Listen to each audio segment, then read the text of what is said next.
að við erum sem búin að vera að vinna eftir ákveðnum vegvísi í innleiðingu heimsmarkmiðanna og hófum vegferðina síðastliðið vor. Það voru haldnar 2 opnar vinnustofur, annars vegar var verið að fræða svolítið og svona verið að vinna í vitundavakningunni og hins vegar svona hugmyndavinnu það hvernig GSI geti lagt sitt að mörkum til þess að ná heimsmarkmiðunum.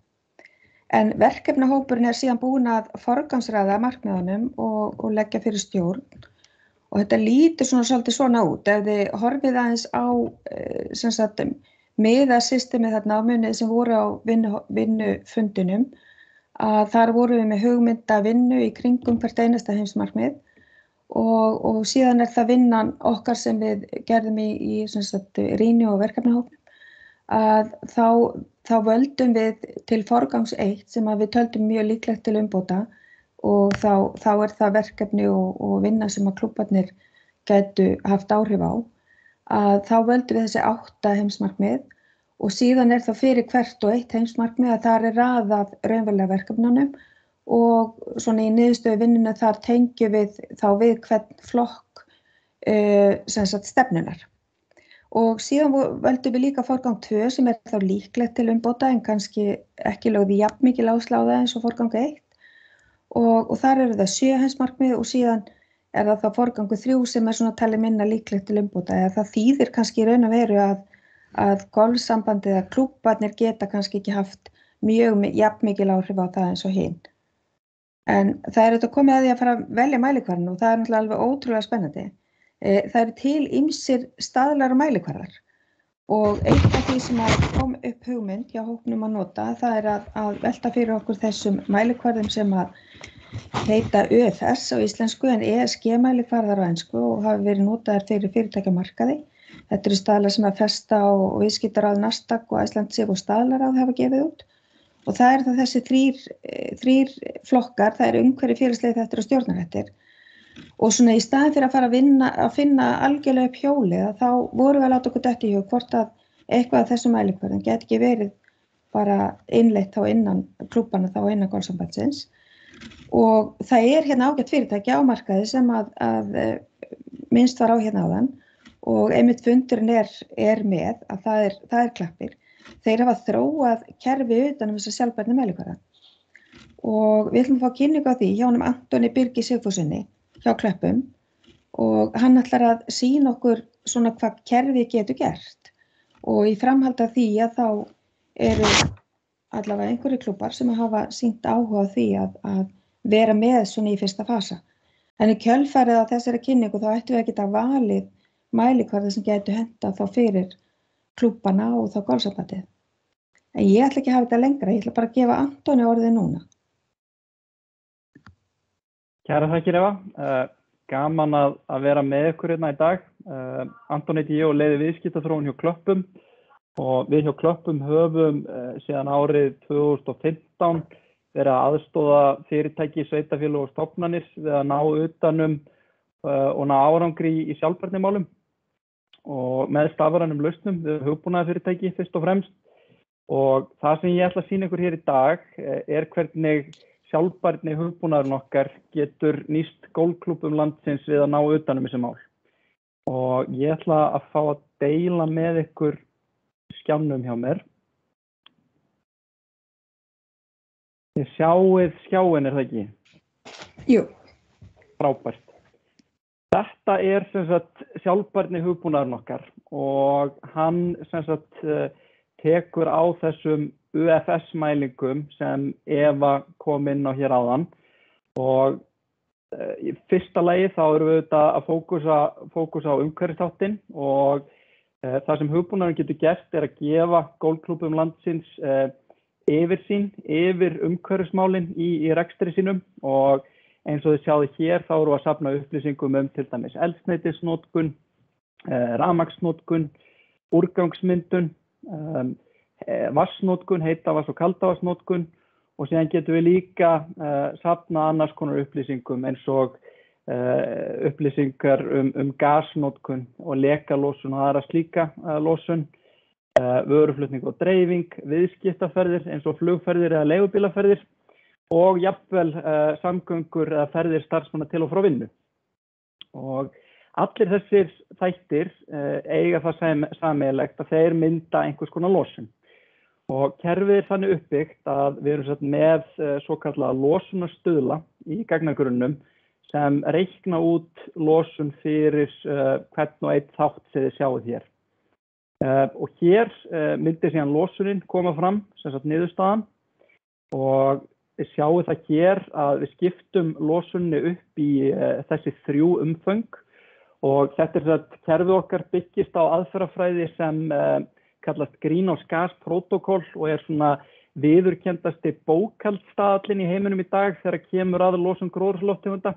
Og hann skiptir losun í þessi 3 umföng og bara til þess að útskýra stuttlega hvernig þetta allt saman virkar þá umfang 1 beinlosun frá rekstrinum og þetta öll svo losun sem fer út í andrúmsloftið innan rekstramarka golfklúbbsins og dæmi þetta væri til dæmis ef golfklúbburinn að reka eitthvað bíl þá það eldsneytisbruninn á bílnum sem myndi falla þarna undir. Önnur dæmi svokölluð lekalosun á kælikerfum eins og sum kælikerfi þau ganga fyrir freongösum og þegar slík gös leka af kælikerfum þá fara þau í andrúmslofti og þess vegna þetta beinlosun. Umfang 2 síðan óbeinlosun vegna aðkeyptrar orku og þetta svolítið stór þáttur fyrir golfklúbbana því þetta rafmagnsnotkunin og heitavatnsnotkunin hjá golfklúbbanum. Þetta óbeinlosun því losunin verður ekki til við notkunina á orkunni, hún verður til við framleiðsluna á orkunni.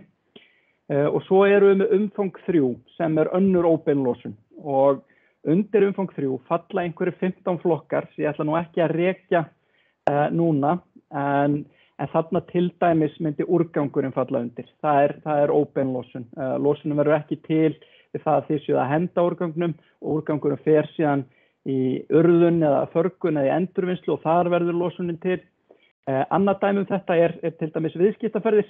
Segjum sem svo að það sé verið að fara okkur að ráðstefnu erlendis og þá verið að kaupa flugsæti og þá myndi losunin vegna þessa flugsætis falla þarna í umfang 3. En hins vegar myndi flugfélagið, eldsneytisbruninn á vélinni, þá myndi flugfélagið gera það upp í umfangi 1 og sér. Þannig að í rauninni þetta kerfi hannað þannig að við séum ekki að tvítelja losun innan allavega umfangs 1. Þannig að við erum líka að passa upp á það. Næst langar mig að sýna ykkur, af því að þið kannski hugsið núna eflaust hvernig söfnu öllum þessum gögnum, þetta eitthvað sem við þurfum að safna saman og stimpla inn í kerfið. En við höfum farið þá leið, og ég ætla að fara inn í gagnalindir, að útbúa það sem við köllum stafrænt gagnadrifið sjálfbærni vistkerfi. Og það þýðir það að við erum búin að komin í samstarf við þessa helstu þjónustuaðila landsins og þá erum við að tala til dæmis olíufélögin, við erum að tala veitufyrirtækin, við erum að tala úrgangshirðaðalina eins og Terra og Íslenska gámafélagið og við höfum byggt upp svokallaðar API-tengingar við kerfi þessara fyrirtækja. Og þetta gerir það að verkum að segjum sem svo að við séum golfklúbbur og við séum að fara að nýta okkur hugbúnaðinn í fyrsta skipti. Þá fyrsta skrefið að fara hingað inn, velja þá þjónustuaðila sem við stundum viðskipti við og segjum sem svo að Terra sjáum úrgangshirðunum hjá okkur, þá myndum við smella hér á virkja. Og við þetta fer þá beiðni inn til Terra að opna fyrir kennitölu golfklúbbsins og þegar Terra hefur opnað fyrir þessa kennitölu, þá byrja gögnin ykkar einfaldlega að streyma inn á aðganginn ykkar. Og þetta gerist yfirleitt í rauntíma. Og þetta þannig hvert skipti sem Terra kemur og tæmir gáminn á ykkar svæði, þá fáum við færslu inn í kerfið sem segir að svona mikið magn af þessari tegund úrgangs, hvort sem það almennur úrgangur eða plast, var sótt af þessu heimilisfangi á þessari tímasetningu. Og saman mynda þessar færslur, þessar samtölur hér. Þannig að gagnasöfnunin, hún yfirleitt sjálfvirk og Það ekki nema við séum með eitthvað þjónustuaðila sem við erum ekki nú þegar búin að útbúa tengingu við að þá þurfi sem þetta setja gögnin inn handvirkt. En við reynum eftir fremsta megni að hafa alla gagnasöfnun sjálfvirka. Og bara svona til þess að nefna dæmi þá getum við náð utan allt rafmagn á landinu með sjálfvirkum hætti. Sömuleiðis allt eldsneyti, við erum með öll olíufélögin. Hvað varðar úrganginn, þá erum við með þessa stærstu aðila eins og Terra, íslenska gámafélagið, Sorpu og líka HP gáma. Þegar það kemur á heitu vatni þá erum við í augnablikinu eingöngu með veitur, sem Orkuveitur Reykjavíkur og HS veitur, en við erum núna í vor að fara að klára tengingu við allar aðrar veitur á landinu. Þannig að það styttist mjög mikið í það. Síðan, þetta auðvitað bara svona yfirlitið. Síðan bjóðum við upp á svona allskins tól til þess að fara nánar ofan í gögnin. Og ef við skoðum bara, að því við vorum að tala úrgang áðan, ef við smellum hér á úrgang, þá hafa allar þessar gagnategundir sitt svona greiningatól. Það sem hægt í fyrsta lagi að velja tímabilið sem við ætlum að skoða. Því við getum auðvitað líka sótt fyrir ykkur gögn aftur í tíman, svo að hafið ykkur samanburð strax frá upphafi. Gætum til dæmis sótt frá 1.1.2020. Þá erum við komið með 2 ár, samanburðarár strax í upphafi næsta árs. Og hérna sem sagt get ég valið tímabili. Nú ég að skoða frá 1. janúar þessa árs til dagsins í dag. Þetta kannski meira ef maður með margar eignir og að bera þið saman, þá þetta að nota þetta til þess að skoða eina eða fleiri eign. Og síðan líka sömuleiðis get ég síað eftir úrgangsflokki. Og ég sjáðu að hér ég með flokkan á ensku, en það bara því að ég að sína kerfi líka erlendis. Hérna kæmu ykkar allir flokkar á íslensku. Og hérna getum við síðan leikið okkur aðeins með gögnin. Við getum til dæmis sett mánuðina hérna niður á X-ásinn og skoðað til að mynda hvernig úrgangsmálin að þróast hjá okkur mánuð fyrir mánuð. Nú ég að skoða hérna úrgangsflokkana mína sem ég að henda og ég hérna með almennt sort. Ég með rosalega mikið af bylgjupappa, ég með blandaðan pappír og síðan brotamálma. Og þá get ég séð hérna hvernig úrgangurinn að þróast mánuð fyrir mánuð. Síðan get ég líka hort á einfaldari mynd og skoða bara flokkað og óflokkað og skoða hvernig flokkunarhlutfallið mánuð fyrir mánuð. Þannig að hérna getið þið svolítið svona leikið ykkur með gögnin og skoða þróunina. Síðan erum við líka með skífuritt, skiptingu eftir eignum, skiptingu eftir flokkum og síðan svona tölulegar niðurstöður, flokkunarhlutfall, endurvinnsluhlutfall og svo framvegis. Og þið sjáðu það hér að við erum alltaf með þessa 3 hnappa í greiningatólum. Það myndirna yfirlitið, það svona tölulegt yfirlit. Þetta þá svona meira eins og Excel kannski, ef við viljum skoða bara tölurnar og hérna þá getum við skoða mánuð fyrir mánuð hvert úrgangsmagnið. Við getum smellt okkur niður og skoðað hvert flokk. Og síðan getum við líka alltaf, ef við sjáum til dæmis að það eitthvað óvenjulegt eitthvað mánuðin, það eitthvað sem fer mikið upp, þá getum við alltaf farið ofan í rótin á gögnunum og skoða þess færslurnar. Og svona koma gögnin inn til okkar. Það eitthvað dagsetning, það eitthvað adressa, þetta íslenska gámafélagið, bylgjupappi, flokkað og endurunnið og þetta 660 kíló.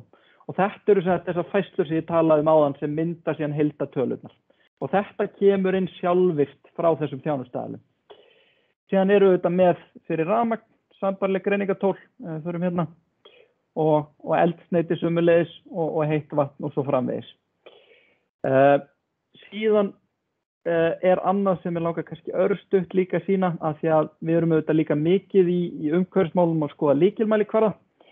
Það getur verið stundum að umfangið á okkar rekstri, að það að aukast eða draga saman og þá gott að vera með eitthvað lykilmælikvarða sem sýnir hvort við séum raunverulega að standa okkur betur. Af því ef rekstra umfangið að aukast, þá sennilega losunin líka að aukast, en við viljum kannski þá skoða til dæmis losun per bara klúbbmeðlimur, bara losun per klúbbmeðlimur. Það kannski viðeigandi mælikvarði fyrir golfklúbb og þá getum við gert það hér. Þá getum við sett inn sem sagt rekstrarþætti sem geta verið yfirleitt eru fyrirtæki almennt að notast við rekstramælikvarða eins og veltu eða starfsmannafjölda, fermetratölur og annað. og þá hérna væri kannski eftir að bæta við þá hérna klúbbmeðlimi og sömuleiðis líka eflaust áhugavert að skoða til dæmis eins og rafmagnsnotkun per fermeter eða orkunotkun per fermeter hjá golfklúbbunum og það var þetta að bera þá saman og skoða hvernig orkunýtingin á hverjum stað fyrir sig. Þannig að þetta býður upp á svona alls konar greiningamöguleika á þessum þáttum.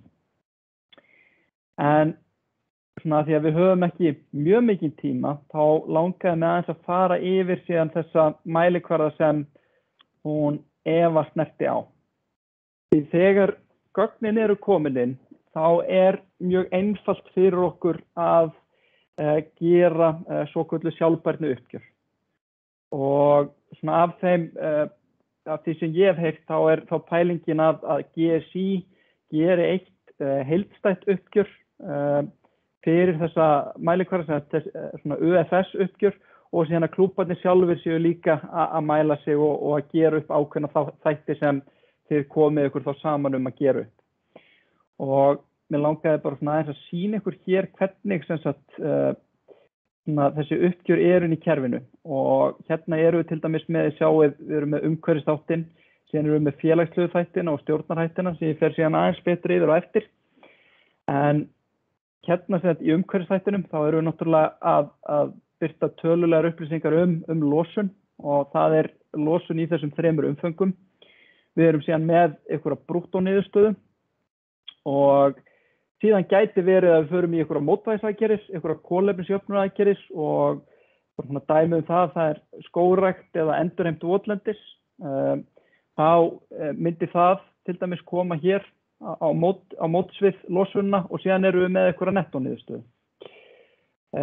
Síðan hérna og þetta sniðmátt sem þið sjáið hér, það þetta aðlaga þetta alveg að þörfum GSI og golfklúbbana. Þetta sniðmátt sem við erum að horfa á hér svo kallað ESG, Nasdaq ESG sniðmátt og þetta sem það uppgjörsniðmátt sem flest fyrirtæki á Íslandi eru sennilega að gera uppgjör eftir og þið sjáið það hér að hérna þessi heimur farin að líkjast því svolítið sem gildir fjárhagsbókhald og fjárhagsuppgjör. Það að það þið haldið þá eitthvað bókhald og síðan á hverju ári eða sum fyrirtæki eru farin að gera það ársfjórðungslega, þá gert svokallað sjálfbærni uppgjör og þá niðurstaðan tekin. Og hérna sjáið þið í þessum sjálfbærni uppgjörum, þá eru komnir ýmsir svona uppgjörstaðlar.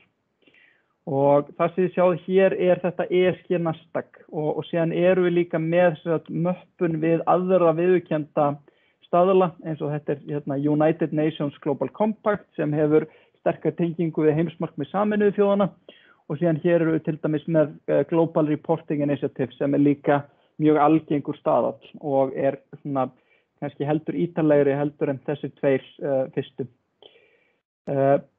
Í þessum uppgjörum þá líka jafnan einmitt tekið á þessum lykilmælikvarðum og þá hérna, mikilvægt að þið finnið eitthvað lykilmælikvarða eða einn eða fleiri sem eiga vel við rekstur ykkar. Það getur verið að eins og klúbbameðlimir, það sé hérna einn góður mælikvarði sem kannski en málið með þessi lykilmælikvarða, það sem hérna, mikilvægt þar að rekstrarbreytan sem valin að hún gefi góða mynd af umfangi rekstursins hverju sinni. Og oft hjá fyrirtækjum þá velta mjög góður indikator á umfang reksturs. Starfsmannafjöldi getur líka verið það, en það getur hins vegar líka verið hættulegt, segjum sem svo að við séum framleiðslufyrirtæki og við erum með fullt af starfsmönnum, en síðan ákveðum við að sjálfvirknivæða framleiðslun okkar. Það getur þýtt að hérna, rekstrarumfangið ekkert endilega að minnka og kannski jafnvel bara aukast, en engu að síður þá myndum við sjá ákveðna skekkju hér í þessum lykilmælikvarða sem kannski þá hann orðinn kannski ekki eins marktækur og var. Síðan eru svona nánar niðurbrot á til dæmis orkunotkun, hvernig frá hverju orkan okkar kemur, lífefnaeldsneyti, jarðefnaeldsneyti, rafmagni, heitu vatni og svo framvegis. Orkukrefni sem eru þá bara lykilmælikvarðar hvað varðar orku og sem dæmi kílóvattstundir á fermeter, hvað eru að nota mikla orku á hvert fermeter af húsnæði, samsetning orku, massnotkun, já og nei spurningar sem eru jafnframt hluti af þessum staðli eins og hvort að fyrirtækis eða þá golfklúbburinn í þessu samhengi fylgir formlegri umhverfisstefnu, klúbburinn með sértækar stefnur eins og úrgangsvass, orku eða endurvinnslu stefnu, notar klúbburinn viðurkennt orkustjórnarkerfi og þessi spurning oft misskilin. Hérna stundum halda fyrirtæki að þetta geti til dæmis verið hugbúnaðarlausn eins og klappakerfi sem að mæla orku, en þarna erum við að tala svona ferlakerfi eins og ISO-kerfi. Það einn ISO-staðall sem að mig minnir ISO 50001 sem snýr að orkustjórnun. Síðan sömuleiðis hefur stjórn þín eftirlit með eða stjórnar loftslagstengdri áhættu. Þetta svona atriði sem að verða svolítið stórt í dag, að það að sjálfbærnimálin séu ekki á hendi einhvers kannski eins gæðastjóra eða einhvers teymis, heldur það þá stjórnin sem fer með eftirlit og ábyrgð á þessum málum. Og sömuleiðis hér svipuð spurning hvort að framkvæmdastjórnin hafi slíkt eftirlitshlutverk. Og svo erum við líka með, og þetta fer síðan í sjálfu sér síðan eftir í hvert umfangið á uppgjörun eru að fara að gera upp til dæmis flugferðir starfsmanna, eru að fara að gera upp ferðir starfsmanna til og frá vinnu. Það þarf einhvers staðar að afmarka umfangið allavega til þess að byrja með, hvaða þætti ætlum að mæla og síðan hægt að bæta við þar þegar fram í sækir, en það oft gott að vera að ákveða þetta í upphafi. Og hérna sjáum við þá bara nánara niðurbrot á þessum þáttum sem mögulegt að mæla eins og meðhöndlun úrgangs. Við mælum auðvitað með því að þið mæli það. Síðan eru til dæmis viðskiptaferðir starfsmanna til og frá vinnu.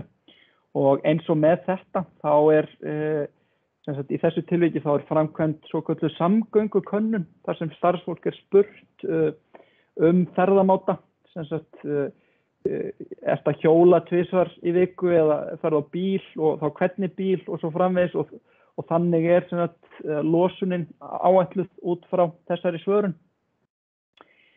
Og síðan sjáðu þið á flutning á vörum og þjónustu, aðkeypt vara og þjónusta og svo framvegis. Síðan umhverfisþátturinn, hann einn af 3 þáttum í þessum UFS uppgjörum. Og næsti þáttur eru félagslegu þættirnir og þetta eru þá þetta snýr meira að starfsmannamálum og eins og kynjajafnrétti, launamunur kynjanna. Það líka fjallað hér starfsmannaveltu, kynjafjölbreytni eins og hlutfall kvenna í fyrirtækinu, konur og karlar, hlutfall í byrjenda og millistjórnunarstöðum og síðan yfirmenn og stjórnendur.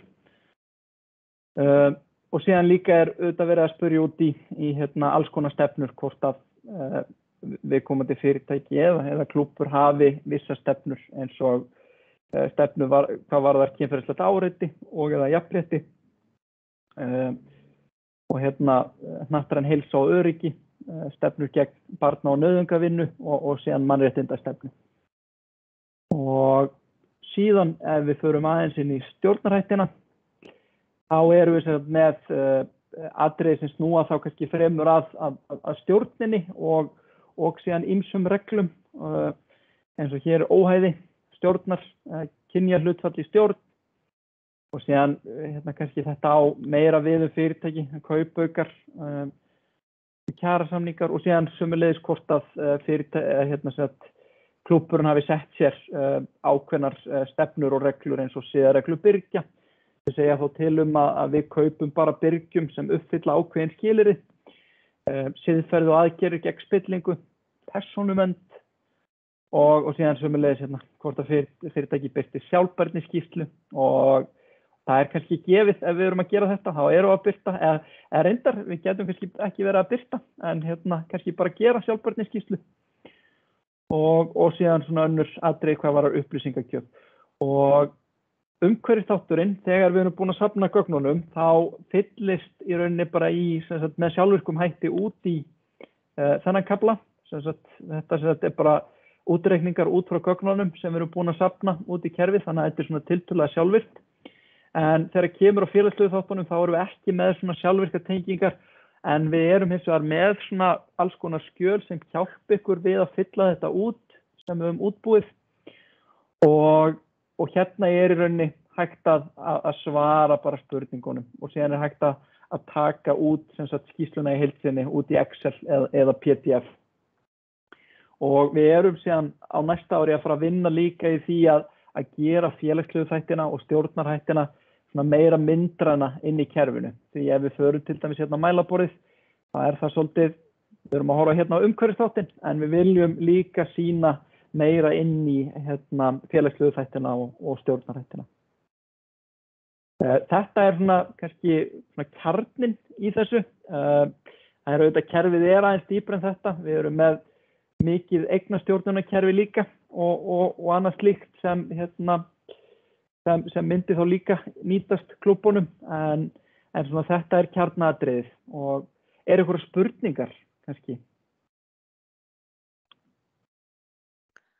Ég skal kannski henda einn í loftið, Anton, og ef að fleiri eru með þá þannig að ég skilji einmitt samfélagslegi þátturinn, þannig að sé alveg skýrt, við getum bætt við líka eins mörgum spurningum og viljum í raun og veru þar, þú veist, til viðbragðsáætlun, til þetta, til hitt, þú veist, það í raun og veru bara okkar að ramma það inn, það ekki rétt skilið?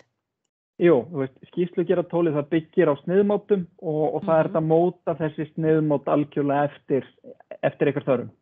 Já, þannig að það vinnan sem við ætlum að fara í eftir golfþing, líka bara til að útskýra fyrir þeim sem á fundinum, að þú veist, það verður endanlega ákveðið eftir golfþing, þannig að það verður öllum leyft að koma inn í þá vinnu, þannig að það sem við erum kannski núna fyrst og fremst líka að bjóða klúbbum að koma inn í þetta pilot samstarf sem að þið ætli kannski að koma þess inn á eftir, en ég veit að þáttökundu þetta örugglega gott að heyra svona gróflega frá hvað það myndi þýða líka í vinnuframlagi, því að það svolítið líka þegar maður sér svona tæki og tóla, mann kannski falla svolítið hendur að maður sé bara komin í skýrslugerð og heilan starfsmann, sko. Þannig að aðeins að kannski komin að það bara, en ef það eru fleiri spurningar sem að Anton tekur þá við. Já, ég kannski skýta einn inn þú veist, ef ég sæti sem framkvæmdastjóri í golfklúbunum, þá væri mjög gagnlegt fyrir mig að heyra þú veist, hvernig mun þetta nýtast mér, á hverju ætti ég að gera þetta, þú veist, hvað er benefitið fyrir til dæmis, segjum bara Þorvald, að fara í þessa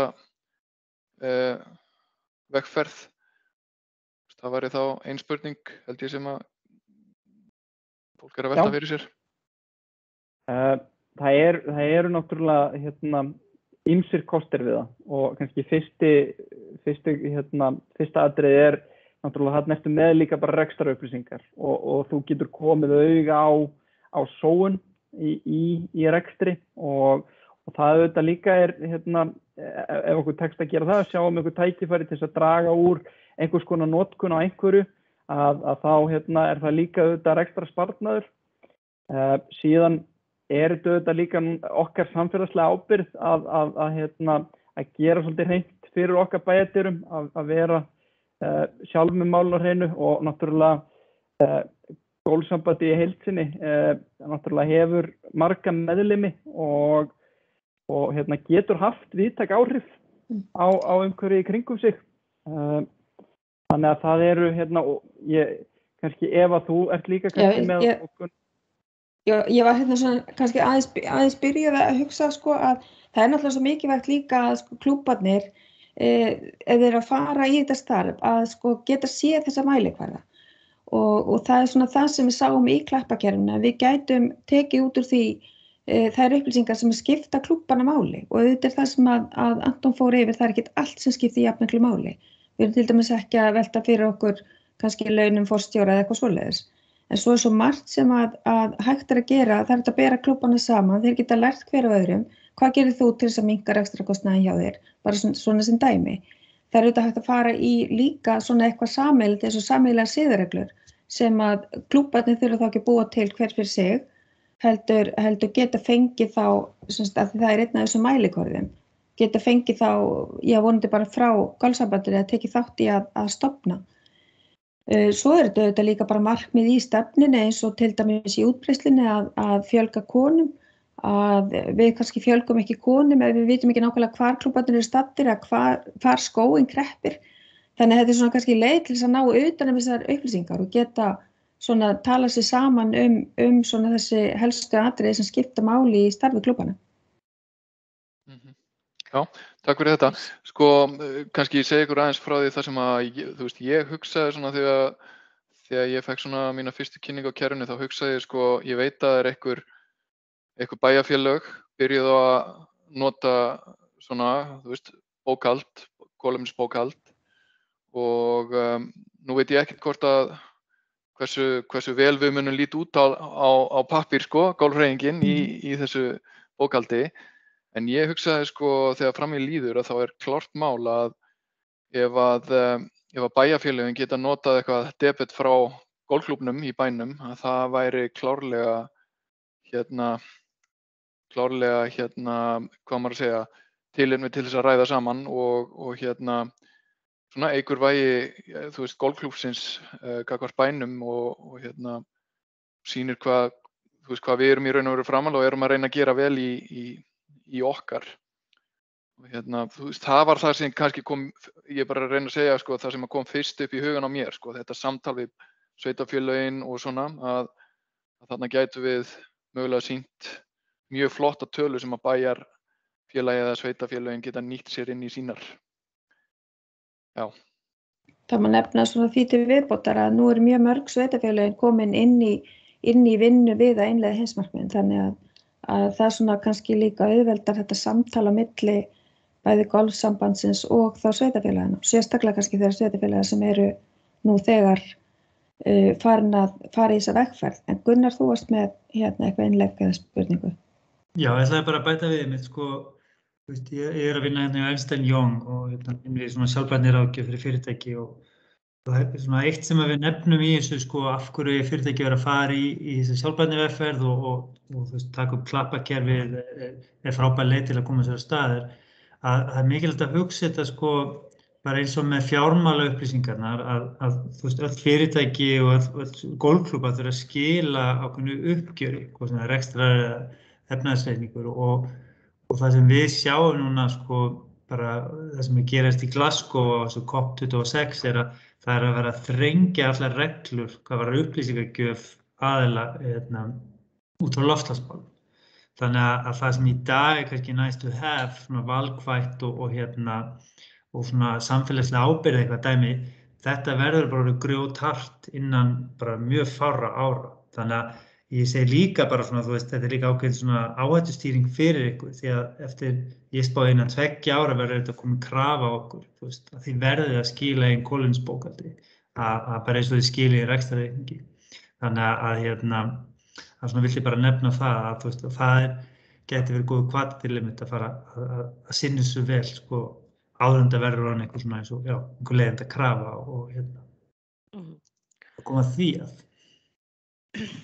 Ef ég má bæta við bara, þegar þessi vinna hófst að þá voru nokkrir þættir sem að persónulega mér fannst skipta máli og það er það, þú veist, það er til hjá ISI það er náttúrulega til fyrirmyndafélagalisti og það skiptir vissulega máli áfram, þetta er viðbót við það. Það var annars vegar GAO-vottun í gangi og þetta var vissulega viðbót við það. Það eru svona þættir bara sem sameina verkfærakistun okkar betur þarna, þú veist, og þess vegna er kannski svolítið dapurt ef við horfum tilbaka og við stöndum árið 2030 og horfum tilbaka og spyrjum okkur af hverju lögðum við ekkert að mörkum. Því að það eru svo margir að gera margt gott líka í hreyfingunni og aðrir gætu þegið smá aðstoð eða fengið svona kannski aðstoðartól og tæki til að gera þetta á frekar auðveldan máta. Þannig að ég held að við viljum öll skila einhverju á okkur, við erum ábyrg hreyfing og svo má ekki gleyma því líka að erlendis þá er golf ekkert endilega talið rosalega jákvætt inn í bókhald og sjálfbærnimál heimsins sko, þú veist, það ef eitthvað þá er það bara í hináttina, meðan að við hérna á Íslandi getum farið fram með svo ofboðslega sterkum fyrirmyndarhætti, hreinlega, af því að við erum búin að leggja svo margt af mörkum. Þannig að ég held að þetta sé bara viðbót við gott samtal sem var þegar hafið með þessum klúbbum sérstaklega sem að voru vottaðir og ég held að hinir eigi að taka það til sín að vera með og þá ekki síður varðandi félagslega þáttinn og viðbragðsáætlanir, siðareglur og annað sem hefur algjörlega sýnt sig að bara ekki síður mikilvægt inn í þetta tæki svo ég sé það persónulega. En það skiptir líka bara máli að byrja. Þú veist, við þurfum einhvers staðar að byrja og fara að koma okkur áfram saman í svona einhverri kortlagningu og þá að við erum búin að bjóða nokkrum klúbbum að vera með og við ætlum að halda því opnu aðeins lengur, en svo held ég að sé bara að byrja með þeim klúbbum sem hafa áhuga að koma inn í þetta. Við erum alveg sannfærð að Klappir eru fremstir á landinu, við erum ekkert að efast það. Þetta bara eitt flottasta systemi sem við sjáum og svo þurfum við bara að móta það að okkar þörfum. Þannig að ég myndi vilja bæta því svona við að það eru til góðir mælikvarðar inn í íþróttahreyfingunni og það voru til góðar umhverfis og úttektir og vottanir, en þetta svona kannski heildarmyndin sem við munum öll skilja vel að lokum líka. Það þarf ekki að hætta við eitt né neitt, en þetta viðbót.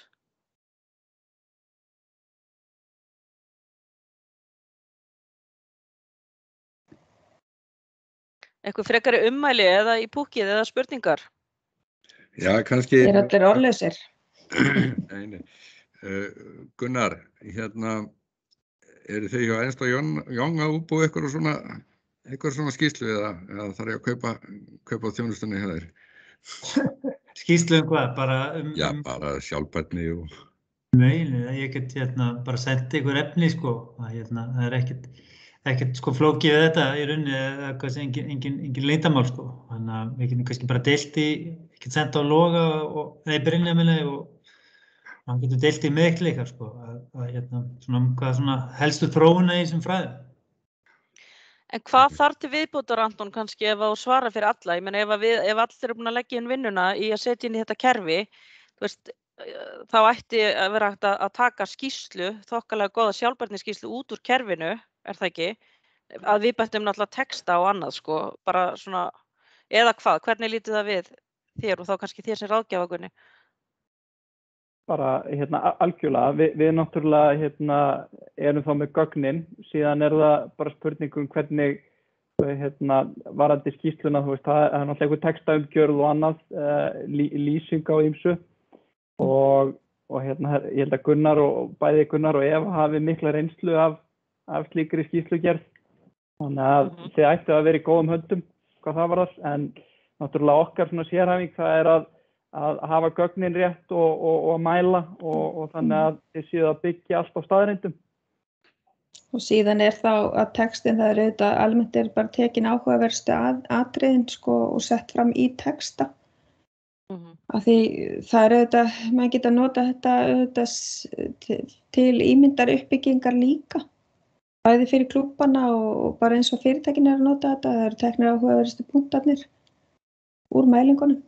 En fyrsta mæling auðvitað bara fyrsta mæling og út frá því getum við sett sér mælikvarða hvað þeir vilja standa að ári. Það eru nokkru á línu, Óli og Þorsteinn að biðja orðið. Já, þetta bara engin spurning. Mér líst rosalega vel á þetta og engin spurning að Klappir munu líka hjálpa okkur bara gífurlega mikið við þá gagnaöflun sem það til dæmis til þess að endurnýja þær umhverfisvottanir sem við erum með í dag. Og þetta svona einhvern veginn kemur allt á einn stað og ég sé þetta í rauninni bara sem vinnusparnaður og ég tek alveg heilsugar undir það orð sem hafa komið fram að svona bókhald eitthvað sem verður jafnvel mikilvægara heldur en krónur og aurar sem við erum að framvísa í dag og allir einhvern veginn að pæla í, en mér finnst það bara líta ótrúlega vel út og lofar virkilega góð. Ég hlakka til að taka þátt í þessu. Frábært, gaman að heyra. Já, ég tek heilsugar undir það sem Óli var að segja. Og frábært að sjá svona kvikna ákveðið ljós þegar ég sá sjálfvirknina í kerfinu með beintengingunum yfir í en ég svona í praxis þeir sem hafa verið að nota þetta, hvert svona hlutfallið samt í manual skráningum versus því sem að fara þarna svona sjálfkrafa í gegn. Það tala svona vinnulagið í þessu. Það fer svolítið eftir hvaða umfang þú ert að gera upp. Við erum náttúrulega komið rosalega mikla sjálfvirkni þegar kemur að til dæmis eins og eldsneyti, rafmagni, það heitt vatn, úrgangur. Við erum líka með tengingar eins og við Icelandair og svona ýmis fyrirtæki. En síðan kannski þegar það komið út í, eins og sum fyrirtæki eru farin að gera upp losun vegna vörukaupa bara almennt og þá erum við að tala kannski bara öll vörukaup, það pennarnir sem við erum að kaupa fyrir skrifstofuna, það eru einhverja vörur sem við erum að kaupa inn í framleiðsluna og þá þetta orðið svona aðeins meiri frumskógur hvað var þessar tengingar og þá erum við kannski meira farin að vinna manual en svona fyrir kannski þessi kjarnatriði eins og hjá klúbunum, að mæla orkunotkun og úrgangin og svona, þá ættu að vera með þetta nokkuð vel coverað í sjálfvirkni. En þá ekki lögð ákveðin lína þannig að allir klúbbarnir sé að gera þetta á sama hátt, það sé verið að taka til sömu þætti þannig að það ekki verið að mæla kannski svolítið sitt að hvað, þó svo að stóra myndir sé en að það byrja ekki að kvartast út úr að því að mann að tína til eitthvað. Við þurfum náttúrulega að hafa þetta skýrslu sem eru sambærilegar. Þannig að sko eftir þetta og ég í rauninni eftir þingið að þá myndum við hjálpast að við að velja mælikvarða sem við viljum taka í fyrstu skýrslunum. Og þá vinnulagið þá tekið kannski og vinnulagið við það. Já, þessi eyðublöð og allt þetta, til dæmis bara kynjajafnréttið og bæði í stjórnum þá og í klúbunum, það að segja meðal iðkenda, að þá þið bara búið til eyðublað. Kannski það til staðar þegar í kerfinu, eins og Anton talaði eitthvað af þessum eyðublöðum til. Kannski bara klári að koma inn á það sem Gunnar var að nefna að þetta svona að detta út af listanum nice to have yfir í að vera krafan og þetta samtalið mitt inn í sko við bæjarstjórnir og þann hluta að nú séð þegar eins og hjá okkur út á Nesi að við höfum reynt að kroppa í eitthvað fleiri fermetra þarna á svæðinu að þá umhverfissjónarmið venjulega það sterkasta og svona háværasta sem kemur upp. Þannig að sko okkar að sýna eitthvað ákveðið frumkvæði því og stíga svona sterkt niður og geta sýnt nákvæmlega hvað við erum að gera í þeim málaflokki, þá held ég að við bara náum betri árangri sko. Já, að sýna þessa ábyrgð því að golfsvæðin eru þetta líka voðalega mikil útivistarsvæði, það að segja það allt í kringum golfsvæðin. Þannig að þetta eru þá svæði sem að sko bæjarbúar eru að nýta líka þeir sem ekki eru að spila golf. Þannig að það er svo mikilvægt að það sé sátt auðvitað þá þætti og ég held að þetta geti hjálpað til við það. Þetta og svo ef við erum komin yfir í PR-þættina í svona skýrslugerð, ég meina ef það er verið að taka þetta út á ári hverju og við erum að vilja heimta meira land og allt það, þá þetta náttúrulega bara mjög mikilvægt verkfæri sko. Þetta er bara eitt af því sem sýnir að sé verið að vinna hlutina af kostgæfni og bara gæða stjórnun út af fyrir sig. Þannig að við erum allavega, ég meina við erum að fara í þetta, nú er spurning hverju vilja vera með að prófa, taka pilot og allir eru velkomnir hjartanlega og það er ánægilegt að heyra svona fyrstu góðu undirtektirnar og ég held að eins og venjulega í svona við þurfum bara líka að byrja, setja eitt fót fram yfir hinn sko. Þannig að þetta stendur til boða og við erum sannfærð, stjórn hefur samþykkt það að fara áfram í þessa vinnu, þannig að bara verið í sambandi líka bara áfram við okkur og við munum líka koma inn á þetta á þinginu og Eva hefur verið alveg ótrúlega öflug í þessari vinnu og vinnur auðvitað mikið með sveitarfélögunum og það er líka meira og meiri krafa á sveitarfélögin að koma þessum peningum út og þú veist þetta vinnur líka í hinn áttina sko þannig að ég veit alveg að klúbbar út á landi ef að þeir fylla í svona skýrslugerð þá er samtalið sko margfalt auðveldara og menn og konur fara að tala hraðar og betur saman. Þannig að Gunni, þú varst búin að samþykkja að taka smá erindi á golfþinginu. Þannig að það verður smá kynning þar og þá komum við aðeins inn á það líka og bjóðum fleiri klúbbum. Þannig að við lokum ekki á þetta verkefni fyrir en eftir golfþing og þá bara hefst vinna við mælikvarðana og það verður vel þegar þeim myndu koma inn í þá vinnu líka. Þannig að við tökum svona raunhafa nálgun á að ramma það inn, hreinlega. Þannig að þið getur hugsað það eins og Anton, þú kannski sendir okkur þá eitthvað svona meira er það ekki til að skoða og fara yfir og hver og einn getur aðeins lagst yfir hvað er í boði? Jú, við skulum bara tökum það saman. Ég heyri í þér og við sendum eitthvað. Brynjar og Eva, er eitthvað viðbót við þetta? Ekki vera mér. Ólafur, varst þú að biðja um orðið eða? Eða var þetta óvart? Nei, hún svaraði bara því sem ég ætlaði að spyrja, þannig að allt í góðu. Já. En það enga viðbæti frá mér. Ég bara mjög ánægilegt að sjá hvað eru margir mættir og að það sé svona mikill áhuga á þessu. Já. Og bara við hlökkum til þess að taka þetta áfram. Kannski bara eitt að lokum fyrir það sem að mér fannst koma hérna, þú veist, skemmtilega óvart í dag, það var nefnt að við getum tekið gögn tilbaka. Ef ég skildi þig rétt, Anton, með, þú veist, að þú getur mögulega tekið, segjum bara eins og golfklúbb Keili 2 ár tilbaka og svo hafið að keyra inn í gögn, þannig að það er eitthvað sem ég var ekki búinn að átta mig á og það er náttúrulega frábært að eiga, þú veist, þessi viðmið frá fyrir tíð. Hvað getur þú farið langt aftur, Anton? Ég að spá í sjá brautarholt fyrir róbóta og eftir. Sko, það fer þetta eftir, allavega hvað var það sjálfvirku tengingarnar, þá fer það eftir gagnalindum. Í sum tilvikum þá er þetta alveg aftur til 2015, í flestum tilvikum allavega aftur til 1.1.2018. Já. Og við ættum að geta fundið vinkla inn í þessu og bara spennt að sjá hvað við getum tekið út úr svona vinnu. Algjörlega. Er það ekki? Eigum við ekki bara við kærlega fyrir þáttökuna og takk fyrir að mæta.